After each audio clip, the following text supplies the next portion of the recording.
वृद्धावस्था के कारण उसका रूप बिगड़ गया, बुद्धि कमजोर हो गई, शरीर रोगी हो गया, अग्नि मंद पड़ गई, पुरुषार्थ और भोजन दोनों कम हो गए, बस घोर चिंता। अब पता ही नहीं चल रहा, सोच निकल गई, पड़ा है उसी गंदगी में। जब वो रो रो के कहता है ऐसा, तो पीटते हैं घर वाले, हमने देखा भी, पीटते हैं, पड़े पड़े हकता है, भरपूर भोजन नहीं देते, हगेगा कौन, फेंकेगा इसका, कैसी दुर्गति होती। इसमें जो शब्द लिखा है, आस्तेव मत्योपन्यस्तम गृहपाल इवाहरन, गृहपाल कहते कुत्ते को, कुत्ते की भांति वो सबके अपमान सहता रहता है और रूखे सूखे टुकड़े खाकर जीवन निर्वाह करता है, फिर भी उसे भगवान की याद नहीं आती। मृत्यु का समय जब निकट आता है तो वायु उत्क्रमण से इसकी पुतलियां चढ़ जाती हैं, श्वास प्रश्वास की नलिकाओं में वायु आना जाना रुक जाता है, कफ भर जाता है। अब इसे श्वास लेने में भयानक कष्ट होता है, कंठ में घुरघुराहट, पर उसका मोह उन्हीं अपने बच्चे, परिवार, घर, शब्द, ये सब छूट जाएगा। बड़ी दुर्गति है। अंतिम समय क्या सोच रहा है, ये पत्नी छूट जाएगी, बेटे छूट जाए, और बेटों ने क्या उनके साथ व्यवहार किया, ये मोह है, ये मेरा कमाया हुआ मकान कैसे छोड़ सकता हूं, तो छिपकली बन के आना, इसी मकान में रहेंगे ना, पक्का। आपका अंतिम फाइनल आपका चिंतन होता है, आपका चिंतन वही बनेगा जो जीवन भर आपने किया, उसके परिणाम में बंधु बांधव आकर घेर लेते और मनाने लगते हैं कि अब जल्दी मर जाए, भगवान उठा लें इसे। मृत्यु पाश के वशीभूत महान कष्ट को भोगता हुआ अपने परिवार का चिंतन करता है। वो मूड ये भी नहीं सोच पा रहा कि अगर अंतिम समय कृष्ण बोल दूं, राधा बोल दूं तो काम बन जाए। कुटुंब का भरण पोषण और मोह में लगा हुआ यमराज के दूत आते हैं, मार मार के उसके प्राणों को खींचते हैं। वो तो मार वही जानता है जिस पे पड़ती है, और सोचता कौन है, विवेक है ना, इसलिए सोच काम नहीं करती। भयंकर रोष युक्त नेत्र वाले जिनके देखने से पेशाब छूट जाए, तभी तो आप देखो मरने वाले का शौच और लघुशंका सब छूट जाती है, देखने मात्र से, इतने वो भयानक है। वो देखकर भय के कारण मलमूत्र त्याग कर देता है। सा दृष्ट्वा त्रस्त हृदय स्रकन मूत्रम विमुंचति, इतना भयावह स्वरूप होता है उनकी घुड़क, और उनकी मार की टट्टी पेशाब सब छोड़ देता है। यमदूत उसे भयंकर यातना देते हुए प्राण खींचते हैं। अब ये तो वही जानता है जिसके खींचते हैं। बाहर वाले सब घेरे बैठे हैं, कोई एक बार भी नाम नहीं बोला। अगर एक बार बोल देता राधा तो भाग जाते यमदूत और वो बच जाता। पर ये सौभाग्य तो जिसने जीवन में धर्म किया है, कहीं ना कहीं भगवत आश्रय लिया, उसको ये मिलता है। जैसे कोई घोर अपराधी को सिपाही बांधकर ले जाते हैं, उसी प्रकार रस्सी में बांधकर बलात् उसको यमलोक की लंबी यात्रा कराती है। रास्ते में पिटाई, घुड़कियां, उसे प्यास लगती, पानी नहीं दिया जाता, तपती हुई भूमि पर चलाया जाता है, कुत्ते नोचते हैं, व्याकुल होता है, भूख प्यास उसे बेचैन कर दी। पर यहां किसी की भूख नहीं मिटाई तो तुम्हें रास्ते में भोजन नहीं मिलेगा, यहां कभी किसी को पानी नहीं पिलाया तो एक बूंद पानी नहीं मिलेगा तुम्हें। यह कर्म भूमि है। दावानल जैसी दहकती हुई भूमि पर उसे चलाया जाता है। तप्त बालुका में मार्ग में जब एक पग भी आगे बढ़ने की सामर्थ्य नहीं होती, मूर्छा जाती है, मार मार के उसे चेतना में लाते हैं यमदूत, फिर घसीटते हैं। महान दुख में अंधेरे मार्ग से अत्यंत क्रूर यमदूत उसे यमपुरी को ले जाते हैं। कितना मार्ग? 99,000 योजन मृत्यु लोक से। ऐसे नहीं कि कोई गप लिखी हुई है, नहीं नहीं, जैसे तिहाड़ जेल है, अब जानते ही नहीं तो क्या जानोगे, कहां तिहाड़ जेल, जाओ देखो जाके। आजीवन कारावास, कैसे बड़े कठोर कठोर, जैसा अपराधी वैसा दंड विधान। तो यहां थोड़ी दया है क्योंकि हृदय है, वहां हृदय नहीं है। वहां हृदयहीन शासक तुम्हारे पीछे लगाए जाएंगे, हृदय ही नहीं है, बस एक एक कर्म का हिसाब। जो हमने पढ़ा था पहली बार तो होश उड़ गए थे।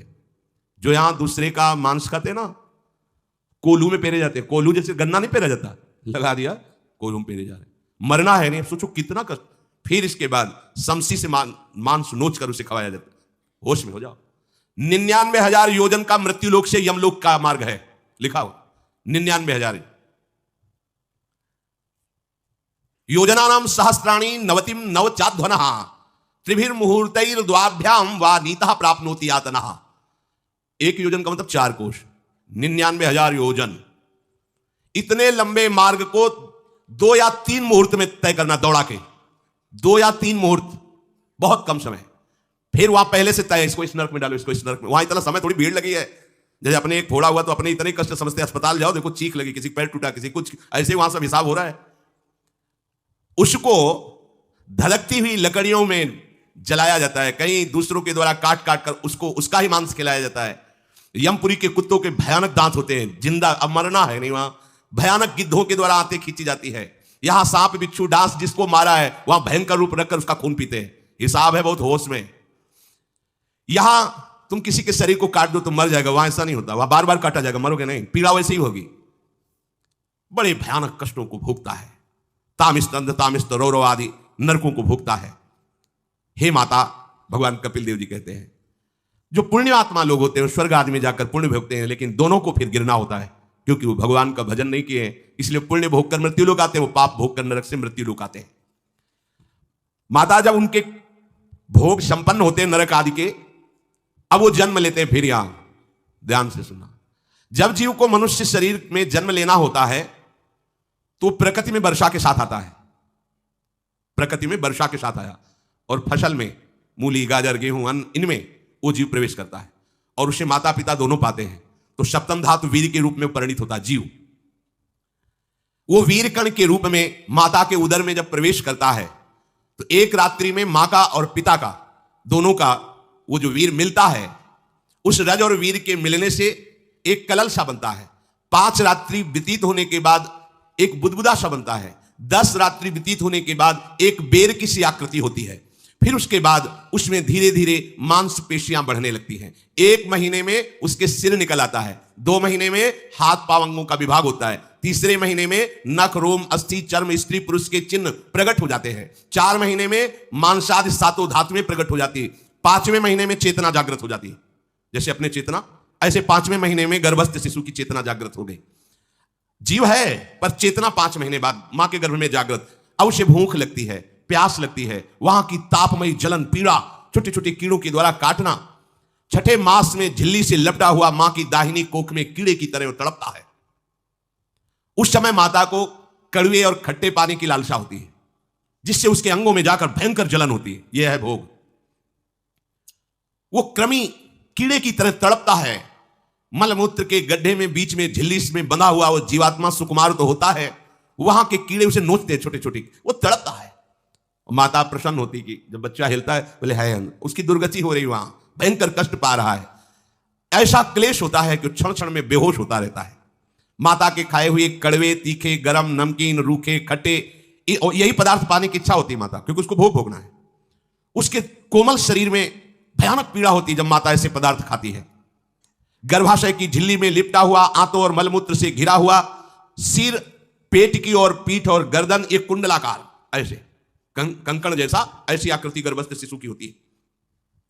पिंजड़े में बंद पक्षी के समान पराधीन, ना तो वो हिलडुल सकता है ना बोल सकता है, बड़ा असमर्थ दुख को भोग रहा है, चेतना पूरी है। इसी समय भगवान द्रवित होकर उसे ज्ञान देते हैं, गर्भस्थ शिशु को, सबको। जे उसे ज्ञान होता है तो सैकड़ों जन्म के कुकर्म उसे याद आते हैं, सैकड़ों जन्म के। ओहो, ये मेरे कर्म का ही फल, मैंने ऐसे कर्म के इसलिए दुख भोग रहा हूं। बेचैन हो जाता है, कैसे निपट पाऊंगा, सैकड़ों जन्म के कर्म जमा है। अब महान अशांति उसके हृदय में, उस शरीर में भयंकर पीड़ा। कुंडलाकार शरीर है, हिल भी नहीं सकता है, बस कीड़े काटते हैं, बड़ी तड़पन, बड़ी जलन, भूख प्यास की जलन। अब एक और भयानक जलन हुई, उसे स्मरण हो जाता है कई जन्मों के, सैकड़ों जन्मों के पाप कर्मों का। 7वां महीना आरंभ हुआ कि ज्ञान का उन्मेष हो गया। अब प्रसूति वायु उसे चला रही है, तड़पता है वो। सप्त धातु में स्थूल शरीर से बंधा हुआ वो जीव भयभीत होकर के पुकारता है, अगर कोई भगवान है तो एक बार मुझे यहां से निकाल दे। वो विनय करता है भगवान से, कोई अगर भगवान है जिसने मुझे इस बंधन में डाला है, एक बार निकाल दे यहां से, जाके केवल भजन करूंगा। जीव कहता, जंतुरुवाच तस्योपशन्नमवितुम जगदिच्छयात् नाना तनोर्भुवि चलच्चरणारविंदम सोहम ब्रजामि शरणम रकुतो भयम में येने दृशी गतिरदर्श सतोनुरूपा। हे प्रभु, मैं बड़ा अधम हूं। ये ज्ञान भगवान की तरफ से गर्भस्थ शिशु को होता है। देखो, स्वयं वो इतना कष्ट पा रहा है, फिर जब आप गर्भ हत्या करते हैं तो आपका पाप कितना बड़ा होगा, सोचो। सब माताओं से विनय है, संयम से रहो, सावधान रहो। ये हत्या ऐसी नहीं कि तुम्हारे दान पुण्य से क्षमा हो जाएगी। ये जो भ्रूण हत्या है, गर्भ हत्या है, बहुत बड़ा पाप है। आप लोग अज्ञान के कारण इसको ध्यान नहीं देते, इसे खिलवाड़ समझते हो। कितना ज्ञान है। बेटी ही मां है, बेटी ही बहन है, बेटी ही पत्नी बनती है, बेटी ही किसी के जीवन को धारण करने वाली बनती है। और आपने गर्भ में देख लिया बेटी है, तुम स्वयं मां होकर उसका साथ दे रहे हो, उसका नष्ट करने के लिए। हमारी तो बात ही समझ में नहीं आती, क्या बुद्धि भ्रष्ट हो गई। अगर पुरुष का इतना महत्व है तो बेटियां ना हो तो तुम्हारी कौन सी गति होगी? सोचो जरा, जीना मुश्किल हो जाएगा तुम्हारा। तुम पुरुष किस काम के रह जाओगे? तुम्हारा अर्धांग काट दिया जाए तो तुम कैसे होगे? ये स्त्री स्वरूप अर्धांग है। जिस घर में एक मां बहन नहीं है, स्त्री स्वरूप नहीं, स्मशान जैसा वो होता है। ध्यान दीजिए, ये बहुत बड़ी गलती है जो अपनी बेटियों की हत्या करते हैं। ये वो पाप है जो अक्षम्य अपराध है। स्त्री हत्या करना शास्त्रों में बहुत बड़ा पाप कहा गया है। फिर वो तो बच्चा है? बिल्कुल नहीं। जिनसे हो गया है, श्रीमद् भागवत का सप्ताह मूल संस्कृत से सुनो और भगवान से प्रायश्चित प्रार्थना करो कि हे नाथ, भूल से गलती हो गई, दूसरा कोई उपाय नहीं। ध्यान से समझ लीजिए, तुम्हारे भ्रूण हत्या, गर्भ हत्या के पाप को नष्ट करने में एकमात्र श्रीमद् भागवत समर्थ है, दूसरा कोई नहीं। कोई दान पुण्य तीर्थ स्नान तुम्हें क्षमा नहीं कर पाएगा। यह ऐसा महापाप है। अगर हृदय में जलन करके और मूल संस्कृत के द्वारा पूरी 7 दिन में भागवत श्रवण की जाए नियम से, तो भागवत समर्थ है, इस हत्या के पाप से भी आपको मुक्त कर देगी। जिनके ऐसे हत्या हो गई हो करवा लो, नहीं तो बुद्धि आगे भ्रष्ट करके तुम्हें हरि गुरु से विमुख कर देगा। यह पाप ऐसा नहीं कि तुम्हें 2-4 माला घुमाने से क्षमा हो जाएगा। यह महत अपराध है। सबकी समझ में आता, समझ जाओ, नहीं तो आप जहां भी हो वहीं से भ्रष्ट कर देगा। यह अपराध नष्ट नहीं होगा, श्रीमद् भागवत की कृपा से नष्ट हो जाएगा। यह हमें बहुत विश्वास है। श्रीमद् भागवत सप्ताह की यह है ही महामहिम। प्रेत योनि को प्राप्त धुंधकारी को सीधे भगवत पार्षद स्वरूप देकर परम पद में आरूढ़ कर दिया। केवल 7 दिन की मूल संस्कृत एक भी श्लोक नहीं छूटना चाहिए। अगर सप्ताहिकी का पारायण हो तो इस भ्रूण हत्या, गर्भ हत्या से भी निवृत्ति मिल जाए। अब वो जीव भगवान को पुकारता है, मैं बड़ा नीच अधम हूं। आहा, भगवान आपने जो मुझे गति दिखाई है तो मेरे कर्म के अनुसार ही है, आपका इसमें कोई दोष नहीं। हम लोग जब कष्ट भुगते तो भगवान से कहते हैं हमने तुम्हारा क्या बिगाड़ा? भगवान ने नहीं बिगाड़ा, तू खुद देख क्या बिगाड़ लिया अपना। करो पाप आचरण। अब देखो, हमने तो जीवन में कोई पाप नहीं किया, कितने गर्भ हत्या की है, कितनी खिलवाड़ समझो। ये बिल्कुल भयावह चीज है, आप लोगों को नहीं समझ। बार बार इसीलिए कह रहे कि भयावह वस्तु है, तुम्हें बहुत ऊंचाई से घसीट के भ्रष्ट कर देगी। बहुत होश में हो, भूल के कभी ऐसा न करना जहां तक हमारी आवाज पहुंचे, जहां तक सुनाई दे। गर्भ हत्या मत करना, संयम से रहो। इस तरह का व्यवहार मत करो कि तुम्हारा मनुष्य जन्म ही व्यर्थ चला जाए। इसमें तीनों को बराबर दंड मिलेगा, गर्भ हत्या कराने वाला, गर्भ हत्या की प्रेरणा देने वाला और गर्भ हत्या में सहयोग देने वाला। जो औषधि डॉक्टर या जो भी, तीनों को दुर्गति होगी। माता, पिता, प्रेरक और कर्ता। ऐसा नहीं कि आप डॉक्टर हो तो आपको गर्भ हत्या करने का अधिकार नहीं। आप डॉक्टर हो दूसरे के शरीर को स्वस्थ करके निरोग करने के लिए, हत्या करने के लिए नहीं। कोई भी हमारा संविधान ऐसा आदेश नहीं करता कि आप गर्भ हत्या कर दो। ना भागवतिक और ना भारतीय संविधान ऐसा संविधान आदेश नहीं करता। अब वो जीव कह रहा है कि प्रभु मेरे योग्य ही है आपने जो मुझे दंड दिया है। मैंने सुना है कि आपकी शरण में जो आता है आप उसकी रक्षा कर लेते हैं। आपकी जो शरण में हो जाता है वो इस भूमि पर, भारत भूमि पर, विश्व पर निर्भय विचरण करता है। कोई उसे भय नहीं प्रदान कर सकता। प्रभु, मैं इस माता के उदर में माया का रहस्य न जानने के कारण ऐसे कर्म किए कि मैं आ गया हूं। बहुत दुख पा रहा हूं। हे निर्विकार अखंड बोध स्वरूप परमात्मा, मैं बार बार नमस्कार करता हूं। प्रभु, मेरे ऊपर कृपा कर दो, एक बार इस गर्भ से निकाल दो। मैं यहां से बाहर जाकर आपका निरंतर भजन करूंगा। ये वादा करके आए हम प्रभु से। सब प्रभु ने करुणा करके हमें चांस दिया है, मनुष्य शरीर। प्रभु, मैं बहुत जन्मों से इस समय स्मृति आ रही देख रहा हूं, कर्मों में भटकता रहा आपसे विमुख होकर के। ये जो मुझे अभी ज्ञान हो रहा है केवल आपकी कृपा से तत्कालिक है। तत्कालिक, एक तात्कालिक वैराग्य होता है। जैसे कथा सुनियो, मन में आया कि अब तो भजन ही करना है। यह तत्कालिक है, स्थायी नहीं है। इसे स्थायी बनाओ। प्रभु, आप अंतर्यामी हो, आप सब कुछ जान रहे हो। तीनों तापों की शांति के लिए भक्तजन आपका भजन करते हैं। मैं देहधारी होकर जीव माता के उदर में मलमूत्र से रुधिर की झिल्ली में फंसा हुआ माता की जठराग्नि के ताप से जल रहा हूं। प्रभु, एक एक क्षण में यहां विकल होकर केवल इंतजार कर रहा हूं कि किस समय मुझे यहां से निकाला जाएगा। दीन बंधु, यहां से कब मैं निकलूंगा? स्वामिन, आप बड़े दयालु हो। आप जैसे उदार प्रभु ने मुझ गर्भस्थ शिशु को यह ज्ञान दिया। हे दीन बंधु, आप अपनी कृपा से प्रसन्न हो जाइए। प्रभु, एक बार निकाल दीजिए। मैं ऐसा भजन करूंगा कि दोबारा संसार के दुख में नहीं आऊंगा। कपिल भगवान कहते हैं, हे माता, वो गर्भस्थ बालक शिशु भगवान से प्रार्थना करता है। भगवान का आदेश होता है, तत्काल प्रसव वायु धक्का मारती है। जे भी प्रसव वायु धक्का मारती तो उसको ऐसा भयंकर कष्ट होता है, जैसा पीछे लिखा है कि जैसे जिंदा किसी की चमड़ी उतारी जाए, ऐसा मां के गर्भ से निकलते समय उसे कष्ट होता है। वो अत्यंत कष्ट से व्याकुल होता है, उसी समय उसका वो ज्ञान नष्ट हो जाता है जो भगवान ने दिया था।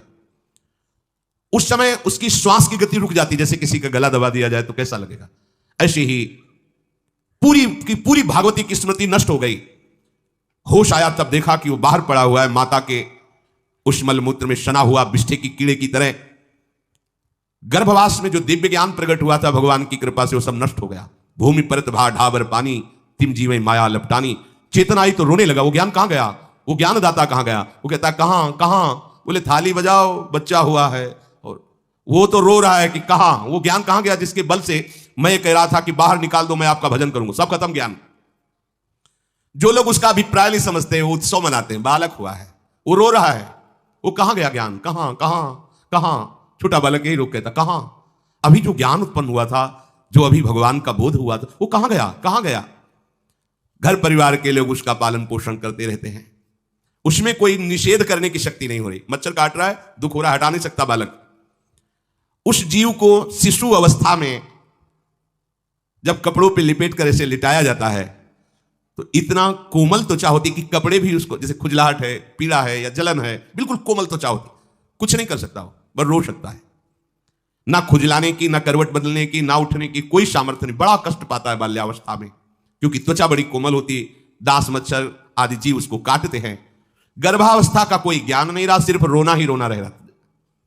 इस प्रकार उसकी बाल्यावस्था कटी, कौमार अवस्था आई, पौगंड अवस्था, इनमें वो खिलवाड़ में फंस गया। जैसे जैसे बड़ा होता जाता, चेतना, गुनगुना, ये कार, ये प्लास्टिक के ऐसे उनमें मगन है। देखो ना छोटे बच्चों को, अज्ञानवश इसकी ये अवस्था कट गई। बड़े भाग्यशाली ऐसे भी बच्चे हैं जो तुतला के बोलते हैं, उनकी मैया कहती राधा बोलो, राधा। देखो ये सौभाग्य, प्रणाम है उन माताओं को जो अपने बच्चों को भगवान नाम बुलाती हैं कि आप बोलो, श्री हरिवंश बोलो, राधे राधे बोलो। धीरे धीरे उसकी युवा अवस्था पहुंची। इस समय उसके अंदर एक भूत सवार होता है, जवानी का भूत है, ये सबके सवार होता है। अगर मंत्र चल रहा है तो भूत नहीं चढ़ेगा, नाम चल रहा है तो भूत नहीं चढ़ेगा, नहीं तो भूत चढ़ जाता है। ये कुछ भी करवा सकता है भूत, भूत ही तो है ना। वैसे ही पंचभूत लिपट गए, ऊपर से जवानी का और भूत सवार हुआ तो जौवन ज्वर के ही नहीं बलकावा। जवानी में कोई भी ऐसा अपराध नहीं जो हो ना जाए। बड़ा भयानक इसमें स्वरूप होता है। इसमें केवल भोग, केवल भोग, एक ही दृष्टि रहती है, भोग भोगना। अज्ञानवश जब भोगों की प्राप्ति में बाधा पड़ती तो भयंकर वो क्रोध करता है, शोकाकुल होकर हिंसा कर बैठता है। जैसी घटनाएं सुनने को मिलती हैं, राक्षसी घटनाएं, ये भूत है जवानी का। जहां कामना में बाधा पहुंची, क्रोध, क्रोध में वो समझ नहीं पाता कि मेरे जैसा ही प्रिय शरीर उसका है जो मैं वर्ताव कर रहा हूं। जैसे जैसे देह बढ़ता जाता है, पुष्ट होता जाता है, वैसे वैसे भोग वासना और अभिमान बढ़ता जाता है। वो काम परवश होकर अपना नाश करना शुरू कर देता है। यौवन, वो फिर खोटी बुद्धि वाला वैसे ही पाप करने लगता है जिन पापों के कारण उसकी दुर्गति हुई थी नरक आदि की, और मां के गर्भ में आया था।